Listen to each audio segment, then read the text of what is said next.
want to welcome you back to our podcast as we study through the book of 2 Corinthians. Today we're in 2 Corinthians, the 9th chapter, starting with verse number 5. Now, verse number 5, the Apostle Paul is setting up the Corinthians to talk to them about sowing and reaping. So verse number 5 is very important because of that. So let's take a look at verse number 5 very quickly. So I thought it necessary to urge the brethren that they would go on ahead of you and arrange beforehand the previously promised bountiful gift. What's Paul talking about? We talked about this yesterday. He's talking about sending Titus. He's talking about sending Trophimus, and he's talking about sending Luke. And by the way, if you don't understand that, go back to last week's teaching where we talked about these three men. But he says, I'm sending these men on ahead to you, and they're sent there to arrange beforehand. In other words, before I get there with this group of people from Macedonia, to arrange beforehand your previously promised a bountiful gift. What is Paul saying? He's saying this is a bountiful gift. Now, this word bountiful is actually the Greek word eulogia, and it means a blessing. The Apostle Paul, when he talks about this bountiful gift, he uses this Greek word over and over, and he's saying this offering is a blessing. It's not just a gift. And actually, the word gift is not even included in this Greek word. He's saying this offering is a blessing. It's a blessing to those that are in the city of Jerusalem, the saints that are in the city of Jerusalem, the saints that have lost everything for the sake of the gospel. It's a blessing. So Paul says, that they could arrange beforehand your previous blessing that you're going to give to them. And then he goes on, so that the same would be ready as a bountiful gift and not affected by covetousness. What's Paul saying? Paul's saying, I'm sending these men, and they're going to take that offering, and they're going to set it aside, and they're going to figure out how to get this offering to Jerusalem. They're going to figure out a lot of things. They're going to minister to the saints in Corinth about giving. And he's saying, you know what? He's saying the reason why we're doing this is because of covetousness. You see, when a person gives in an offering, and when it's something that's scheduled on a weekly basis, one of the biggest problems that person is going to face is this thing called covetousness. Covetousness will slip in easily when the offering will take over a year to be taken. So your pastor gets up and he says, hey, we're in a building program. How many of you will commit for $50 a month for the next year? And you know what? That's great. That's fine. That Paul backs this up. But you know what? The thing that person that commits is going to face covetousness. So we say, well, what is covetousness? It means the taking the possession, or it means a greed that wants to take it back.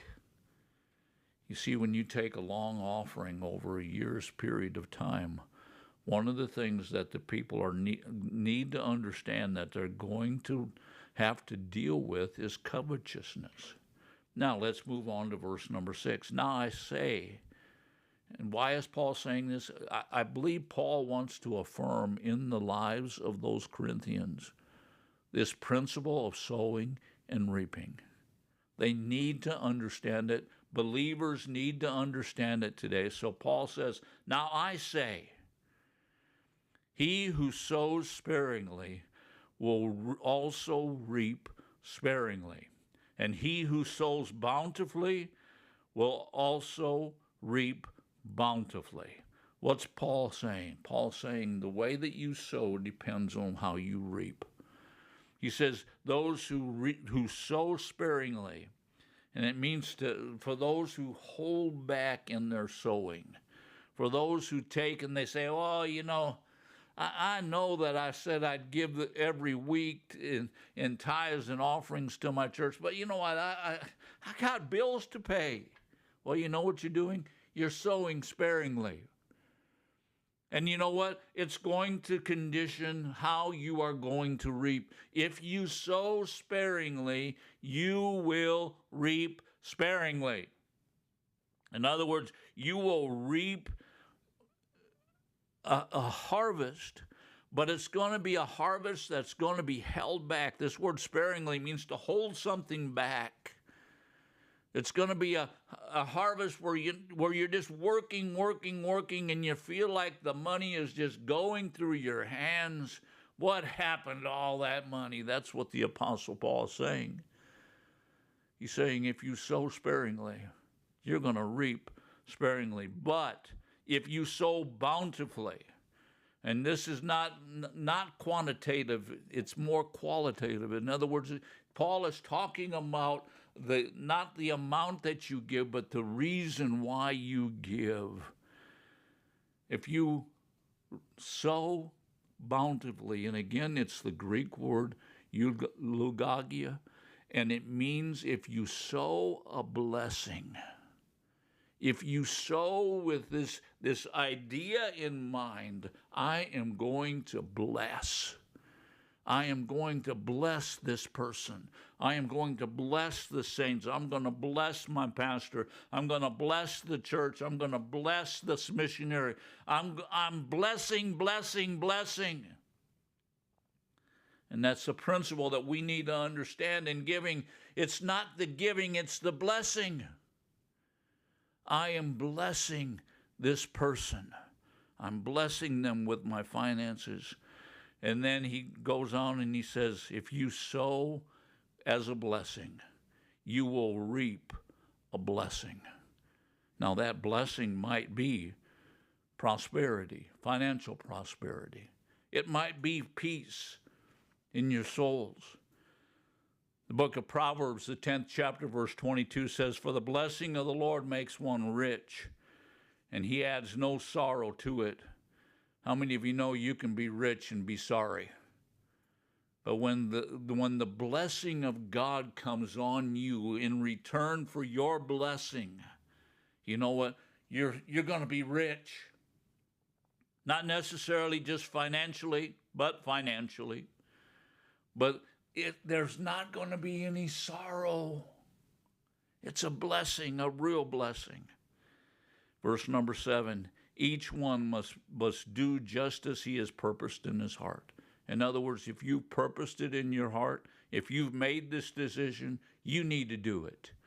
Not grudgingly, nor out of compulsion. We've talked about this before. You don't give because you have to give. You don't give grudgingly. The word grudgingly means to something that's out of grief. It doesn't, when you give, you don't go, oh no, oh, I hate to see that offering go away.